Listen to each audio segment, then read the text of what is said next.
everybody, and welcome to the Married to My Purpose podcast. This week, I am your girl, Dr. Serelda, and I'm looking forward to this segment because I've got a doll in the house for you all tonight. And I'm excited about all that she's going to share and open up and talk to us about. But you know that this particular podcast talks about real stories, real opinions, and real experiences, and talks on being married to your purpose, whatever that looks like. And tonight is no different. We have Miss Krishana Small on the line. Thank you so much, Krishana, for coming on tonight and giving us a little piece of your world for a few minutes. I know you are busy, you a professor and all that, so we can't keep up with professors because they have to do smart people stuff.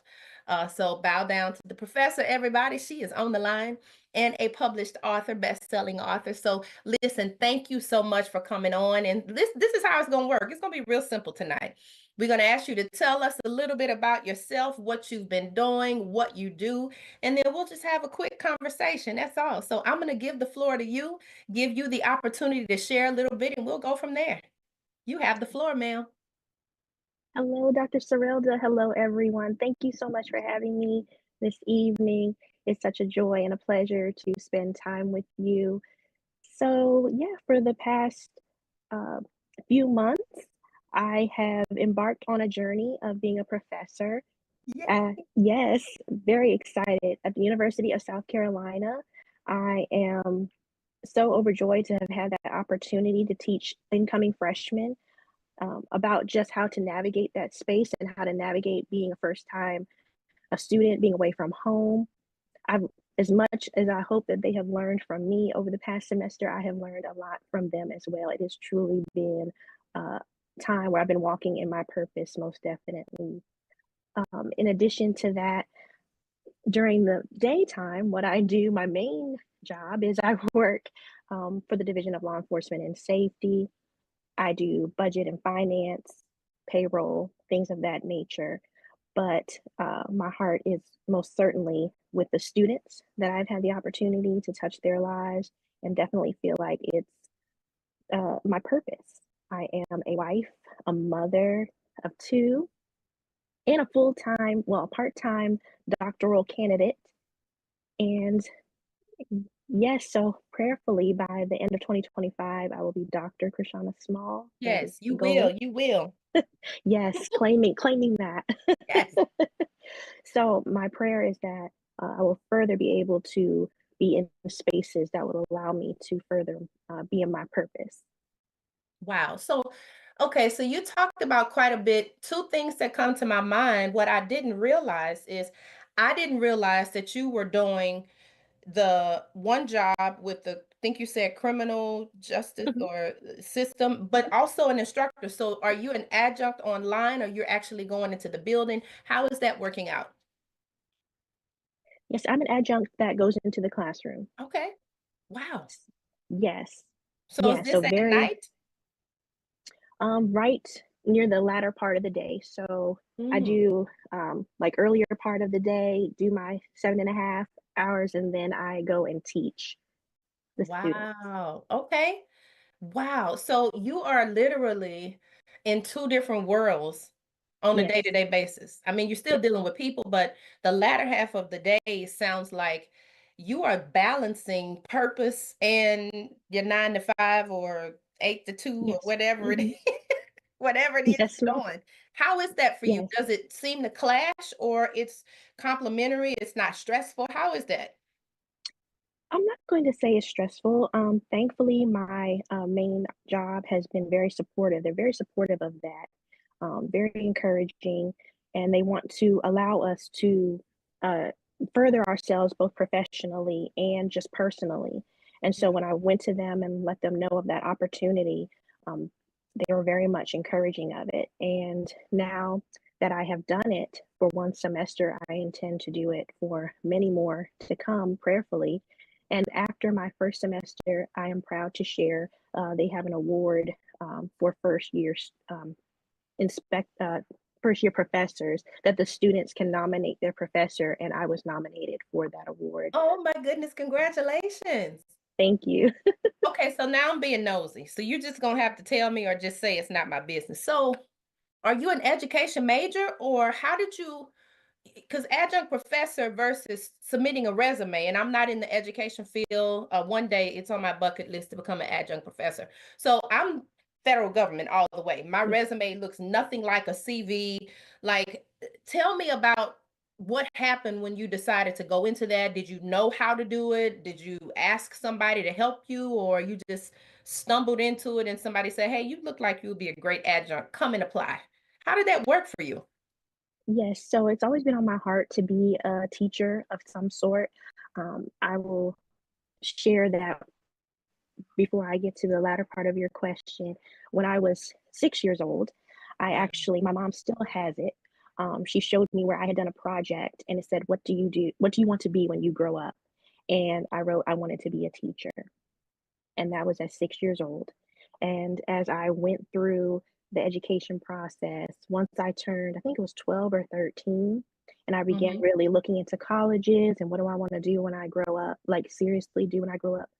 I will be honest and say that I looked at ROI without even realizing what ROI was at the time. What is that? Oh, return on investment. Oh, return on investment. Okay, I thought it meant something else. Okay. No, just standard return on ROI, return on investment. And whether it's right or wrong, I love educators. Every profession is made by teachers, by educators. You have to learn how to be anything, Mhm. right? But unfortunately, we know that teachers as a whole do not make a high salary. They just do not. Unfortunately, because they are very integral in So, educating. That's sad. But anyway, don't get me yes. started on that. Yes, ma'am. So when I realized that at that age, I said, well, as much as I want to be a teacher, maybe I should pick something else, another career path that may pay more and I can still maybe volunteer my time Mm, and teach and do something so that I still feel like I'm walking in my purpose, but not necessarily feeling like it may be difficult to sustain a lifestyle. So once I turned 18 and I attended Howard University for my bachelor's degree, I was a political science major, sociology minor, with the intent of going to law school. mm, That did not happen. I ended up going into international security and security in healthcare. It actually led me into the healthcare realm where I remained for 14 years. mm. So, with that, um, the opportunity came for me. There was a shift in my life, and I ended up going to the University of South Carolina and working at the University of South Carolina, but in their budget and finance unit. Okay. And there is where, just in talking with some of my colleagues, they alerted me that there was an opportunity for anyone who was a full-time employee of the university. If you had a master's degree, and I did it, of course, international security studies, you Yeah. could apply, interview, and go through a process to see if you wanted to be an adjunct Mm, because they had openings for that. So I went through that process, interview, paperwork, submitting all of that, and ended up being selected as a candidate. And then there was mm. workshops, several many workshops. So it was almost a year-long process Yeah. leading into me actually going into the classroom. So that's how I ended up in the classroom. And I definitely believe that that was nothing but God, because Yeah. once I never thought I would be able to not only be a teacher but be at a collegiate level. That had never really been my dream. I had always wanted to teach maybe kindergarten or first grade, Mm, which I love. But the thing is, because that to me, those are every year is formative. But I definitely felt like I always wanted to be at the stage where I was really helping to mold and form them from the very beginning. So the yeah. fact that now I teach freshmen who Wow. are at they're 18 moving into adulthood, I'm still helping them and forming That's right. them. That's And right. they still need us just as much as a 5 or 6 year old at 17 and 18. Um, Exactly right. yeah, like I said, I learned so much from the things that they're dealing with. I just didn't realize. Yeah. So Yeah, and I think with what you're saying is so true because it's almost like you graduate, you go through kindergarten through 12th grade, you matriculate there, and then you're literally almost starting over another phase and season of your life where you're back at the beginning. So being able to teach those freshmen, and then I mean, when you went to college and when you were in K through 12, and when I was in K through 12, the world is different. I mean, we have a climate right now where they're going to want to ask questions, and some of them we don't have answers to us, let alone you being a professor and not having the answers. Or you may have people in your class that don't look like you, didn't grow up like you, and they have questions. And so, wow, to be able to shape minds and shape potential future leaders of this world, that is amazing. I mean, congratulations. I've said that before, but congratulations for being able to do what you are literally wanting to do and purpose to do. That's amazing. Thank you. And I can say, Dr. Serelda, when I have corresponded with people just in any setting, I've been at the grocery store, in other settings, I have had people ask me or say to me, "Are you a teacher?" Mm. And I haven't even Why would they I ask? Like you just I look like a no, teacher? I think so. I think maybe because of the way I was communicating or just the way I appear, and they would say, "Oh, you look like," or I can just feel like you would be a good one if you're not. And I Mhm. said, "Well, thank you. I am one." And I can say all the years I was in healthcare, I never had anyone ask me, "Do you work in Mm. healthcare?" And I feel like that's another way I know that I'm walking the path that God wants me to walk because it's on me. Like Mm. and people see it and they feel my energy. Um, at the end of the semester, my students wrote very kind words to me. And Oh, actually, the one that I ended up finding out nominated me. She had wrote something similar to me on the card they gave me. But what she nominated me for, she said that she felt safe with me, wow. and that was she's the only one who said that, and that resonated with me so much. Yeah. um, because I mean, all of my students play or have a special place in my heart. I shared that with them the entire semester, that they were my first class and that they would always have a special place in my heart. But this one in particular is one I really actually learned a lot from. Like I said, I hadn't even considered that some of them do come at 17 years old. So Mm. they're 17, they're not 18. And legally, there are things you can't even do by yourself That's um, right. at 17, and yet you go to college and you're in a different state and you're away from your parents and all your Yeah. friends, and there's maybe things you want to do and you cannot do. Yeah. And just trying you want to be an adult and do things, but there are things that they say, oh, you actually can't do that. We need to talk to your parents. You're underage. And Wow.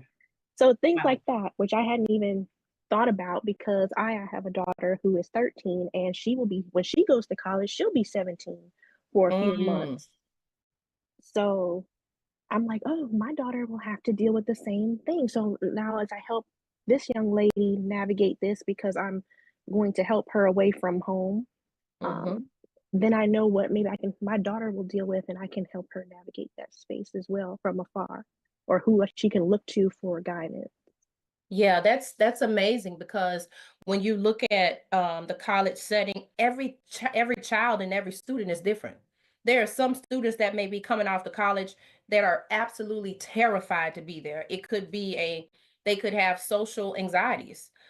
They could have had some type of trauma before they got there. Of course, every student that goes to college doesn't have the money to go there. So some of them are working to pay to go to college. So for someone to tell you they feel safe, I guarantee you there is so much more behind that statement that drove them to say that. And for someone to feel safe around another human being, I think is the greatest compliment that anyone could give someone. And you do have a very electric spirit about you, but it's also calming. So I definitely identify with what they're saying, that you do bring a safe energy into any space that you're in. So don't ever minimize that or think that it's not there, because there is that light. You have a light of safety around you.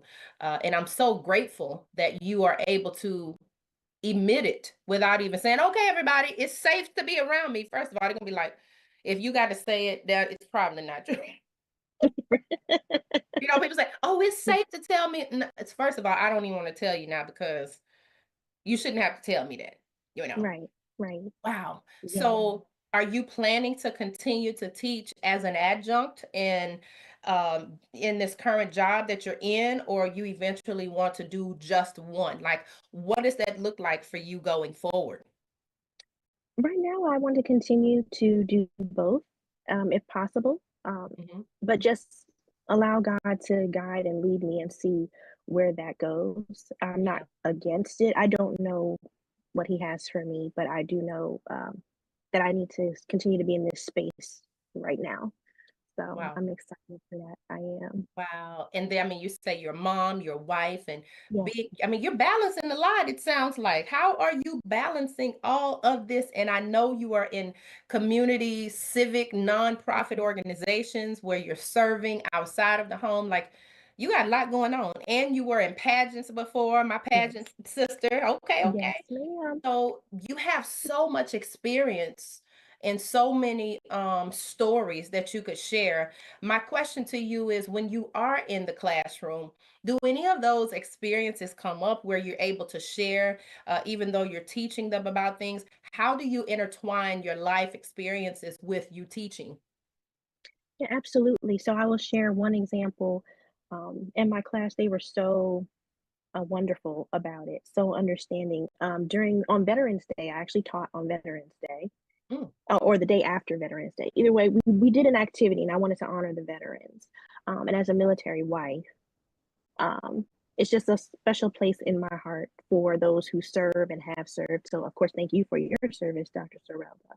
yes, ma'am. Um, Proud to serve. Yes.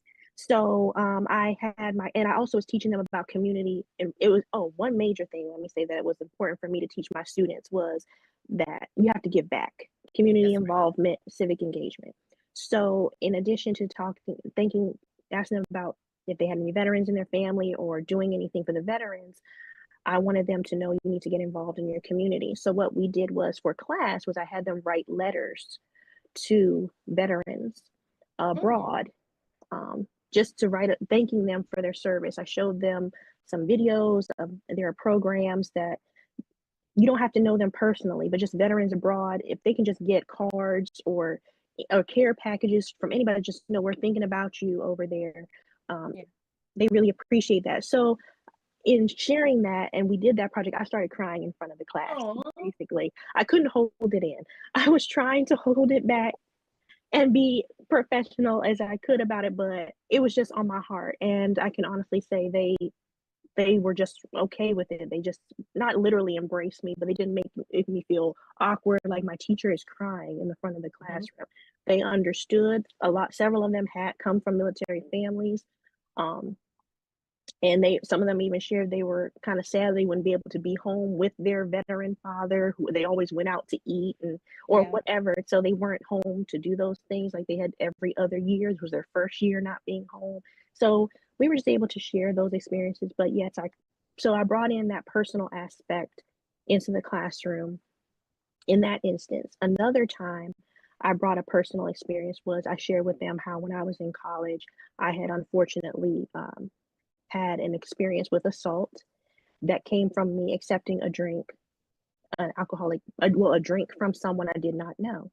Yeah. In doing that, it opened the floor for several of my students, to include the one that I spoke about who said I made her feel safe, sharing that she too had already been in a space where someone had put something in her drink, and thankfully she was in a setting where her friends got her out of there Mm, before anything could happen. They noticed her starting to act a little funny. They took her out of there. But of course, from that point, it triggered serious anxiety with her being in spaces alone. mhm. And so we had several one on ones. Um, she even came to visit me in my office. And most of the time, I scheduled the meetings with students for 15 minutes. We spoke for 45. Wow. I did not shorten her time because she really wasn't talking. to anybody. And when I shared mine, she said, oh, she knew I understood what she was experiencing. Mm, And I actually walked her back to her dorm, because not all the way, because yeah. I didn't want to be Yeah.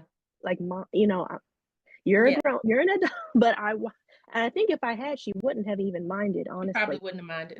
No, but I walked her almost all the way to her dorm, because she had came there, and she had gotten there, but I was like, "Are you sure? Do you want me to? Would you like me to walk with you back to your dorm?" And she said, "Okay." And and like I said, I think that's part of where the, not just you're a nice teacher, and it was, I feel safe with you, because I could read when um she would make comments that, like, try to laugh, like, make them so, like they weren't as serious, like, "Oh yeah, I just this just happened, haha." And I was like, "Wait, no, what?" Yeah. Yeah, that's like a red flag. Like, no, no, no. It's not Yeah. a No, ha no, ha no. ha. It's like, Wait, okay. right. And so, um, I'm grateful I could be that person, Yeah. for even just one. And when I started the semester, I said, if nothing else, if I can just touch one student, Hmm. in particular, especially with them being away from home for the first time, and being at a public university that, and just having the opportunity to go to all these events, and Hmm. potentially get in those environments. Yeah. If I can encourage them to stay with your friends or people you trust, do not accept drinks from people you do not know, Right. um, then I will have done something positive. And so I'm glad that that at least happened. Um, Yeah. And the fact of the matter is, because she spoke up and you spoke up, even though other people may not have spoken up the way that she did, they heard it. And now they know that it's a safe place. And so for you to be able to be so um integral in these kids' lives, young adults' lives, future leaders' lives. You're shaping how they see the world. And boy, the world is in a state right now. So to be able to give them a level of safety and peace in these times, regardless of what's going on around us, that is a powerful change agent if I couldn't think of any other.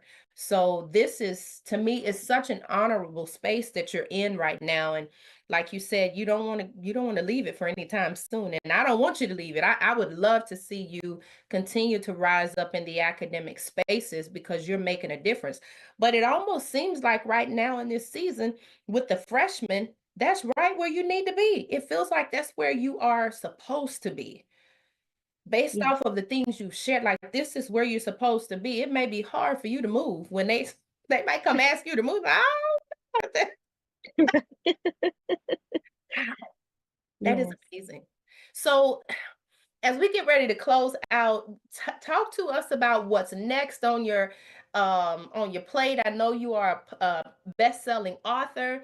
One of the conference speakers this past August. Like, you're doing all types of stuff in your world. Like, what's next? Where can people find you? How can we keep in contact and connect with you? Tell the audience what, some last minute final comments or nuggets you want to leave, and then let us know how we can continue to stay connected to you. Yes, absolutely. So I can be reached on LinkedIn, Krishana Small. Just search my name, Krishana Small. I can also be found on social media by the same name. And just nuggets to take with you. Just allow God to guide and lead you. If you try to navigate away from your purpose, God's going to guide you right on back. Mm, It doesn't matter. And that's why I shared the story about how when I was 6 years old, I God had already put on me, I want to be a teacher. right. But I said, well, I'm not sure they do this, or they might not make enough to sustain. So let me do something else. I'm going to be a lawyer. That didn't happen. Went into healthcare, and it was fine, but I still ended up right here at a university teaching students 30 plus years later. So, and now I'm finally in a space where I'm like, this is what I was supposed to do. And I'm grateful. So just allow God to guide and lead you, follow and walk in your purpose, because that's where you're going to make the most impact. Wow. everybody, Krishana Small, the college professor extraordinaire, the safety whisperer for students. We absolutely appreciate you this week. And listen, folks, we want you all to come back on next week. You know, make sure you reach out to her on her social media handles. And look, we look forward to talking more about being married to your purpose next week. And we'll see you then. Take care, everyone, and good night.